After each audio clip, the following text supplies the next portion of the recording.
السلام علیکم ورحمۃ اللہ وبرکاتہ۔ اعوذ باللہ من الشیطان الرجیم، بسم اللہ الرحمن الرحیم۔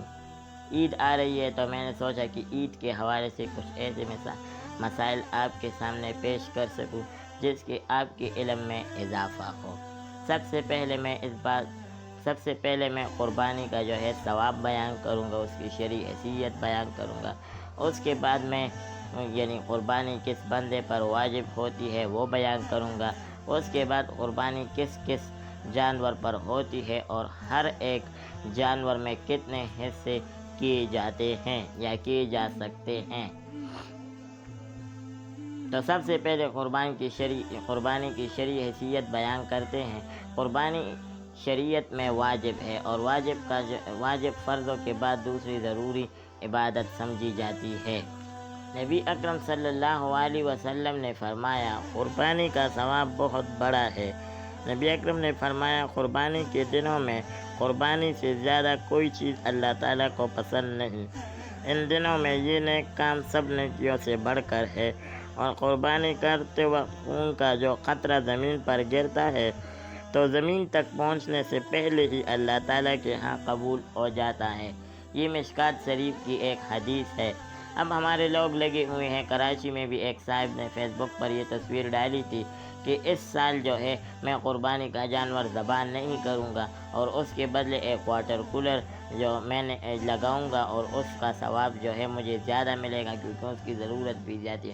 تو اس کا جواب یہی حدیث ہے نبی اکرم صلی اللہ علیہ وسلم کا کہ اس دنوں میں اللہ تعالیٰ کے ہاں نیک کاموں میں سب سے زیادہ نیک عمل جو ہے وہ قربانی کرنا ہے۔ ایک اور جگہ نبی اکرم صلی اللہ علیہ وسلم کا فرمان ہے، قربانی کے جانور کے بدن پر جتنے بال ہو اس ایک بال کے عوض انسان کو ثواب ملتا ہے۔ اب اس حدیث سے ہم یہ اندازہ لگا سکتے ہیں کہ قربانی کتنی ہی اہم عبادت ہے اور اللہ تعالیٰ کے ہاں اس کی حیثیت کیا ہے۔ اب دوسرے نمبر پر جو ہے میں یہ بیان کروں گا کہ قربانی کس انسان پر واجب ہے۔ شریعت کے مطابق جو بندہ مسلمان ہو، کیونکہ اگر مسلمان نہیں ہو تو اس پر قربانی واجب نہیں ہوتی، مسافر نہ ہو، مقیم ہو ایک جگہ پر، اور تیسری شرط یہ کہ صاحب نصاب ہو۔ اب صاحب نصاب کا مطلب کیا ہے؟ صاحب نصاب کا مطلب یہ ہے کہ دین کے اس کے پاس 52.5 تولے کے چاندی یا اس کے عوض مال و دولت ہو، لیکن یہ مال و دولت اگر اس کی ضرورت کے نہ ہو۔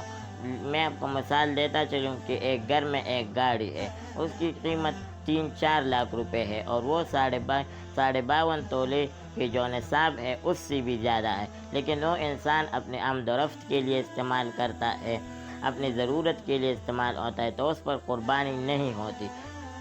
مگر اگر ایک دوسری گاڑی ہے یا تیسری گاڑی ہے جو گھر میں ویسی ہی پڑی ہے، کسی کی ضرورت میں نہیں آتی، تو اس پر پھر اور اس کی جو قیمت ہے وہ 52.5 تولے کے چاندی سے زیادہ ہو تو اس پر بھی پھر قربانی واجب ہوتی ہے۔ اسی طرح گھر بھی ہے، یہ آپ کا ایک گھر ہے، اس کا جو قیمت ہے وہ 52.5 تولے کی چاندی سے زیادہ ہے، تو مگر اس میں آپ رہ رہے ہیں، اس میں زندگی گزار رہے ہیں، تو اس پر قربانی نہیں ہوگی۔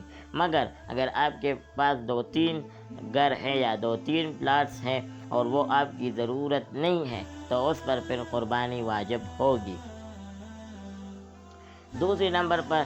تیسرے نمبر پر کہ قربانی کس جانور پر ہوتی ہے، تو قربانی کے جانور اونٹ پر ہوتی ہے، بھینس پر ہوتی ہے، گائے پر ہوتی ہے، بکرے پر ہوتی ہے اور دمبے پر بھی ہوتی ہے۔ مگر شریعت نے ان سب جانوروں کے قربانی کے لیے ایک خاص عمر تعین کیا ہے۔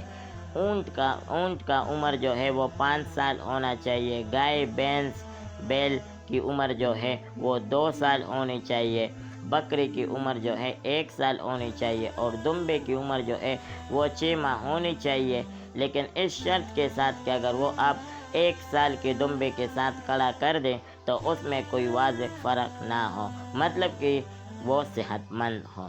اب ہر ایک جانور میں کتنے حصے کیے جاتے ہیں، تو اونٹ اور جو یہ بڑے جانور ہیں اس میں ہر ایک جانور میں 7 حصے کیے جا سکتے ہیں، اور یہ بکرا اور چھوٹے جانور جو ہو گئے اس میں ایک ایک حصہ ہو سکتا ہے۔ ایک اور چیز کہ قربانی کے جانور میں کوئی عیب نہ ہو۔ اب یہاں پر یہ سوال پیدا ہوتا ہے کہ ہمارا مطلب تو گوشت کے ساتھ ہے، تو اس میں عیب کی شرط کیوں ہے؟ یعنی اگر کسی جانور کا پیر لنگڑا ہو، یعنی وہ چل پھر صحیح نہیں سکتا، یا اس کی آنکھ میں کوئی فرق ہو، یا وہ دیکھ نہیں سکتا، یا اس طرح کے جو دوسرے عیب ہیں، اس کی تفصیل تھوڑی لمبی ہے، پیچیدہ مسائل ہے، اس پر میں نہیں جاؤں گا، لیکن غیب ہونے والے جانور پر قربانی نہیں ہوتی۔ اور یہ کیوں نہیں ہوتی؟ اس کا ایک آسان جواب یہ ہے کہ جب بھی ہم کسی کو تحفہ دیتے ہیں، جب بھی ہم کسی دوست خاندان میں یا پھر کسی سینئر اسکول میں استاذ کو تحفہ دیتے ہیں، تو ہم یہ کوشش کرتے ہیں کہ اس تحفے میں کوئی عیب نہ ہو، تو اس وجہ سے اس کے جو ہے جانور میں کوئی عیب نہ ہو، یہ بہت خوبصورت ہو، قیمتی ہو، کیونکہ سال میں ایک ہی بار قربانی آتی ہے، لہذا ہمیں اس کا اہتمام اچھی طریقے سے کرنا چاہیے، اور ایسے جانور کو ڈھونڈنا چاہیے جو لکنگ میں بھی اچھا ہو، جو اس کی باڈی بھی صحت مند ہو، تاکہ زیادہ لوگوں تک اس کا گوشت، زیادہ غریبوں تک اس کے گوشت کا رسائی ہو، اس گوشت کا پہنچ جائے زیادہ لوگوں تک، تو اسی لیے وہ جانور خریدنے چاہیے۔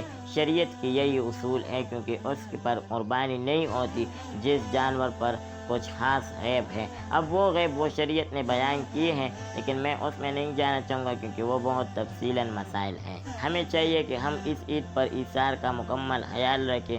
قربانی کا جو اصل مقصد ہے کہ غریب اور مستحقین میں گوشت کو تقسیم کرنا، اس کا بھرپور خیال رکھیں، اور یہ نہ کرے۔ ہمارے لوگ اکثر یہ کرتے ہیں کہ ہم قربانی کر کے پھر اس کو فریج اور فریزر میں سنبھال کر رکھتے ہیں، اور 3 اور 4 ماہ اس کو استعمال کرتے ہیں۔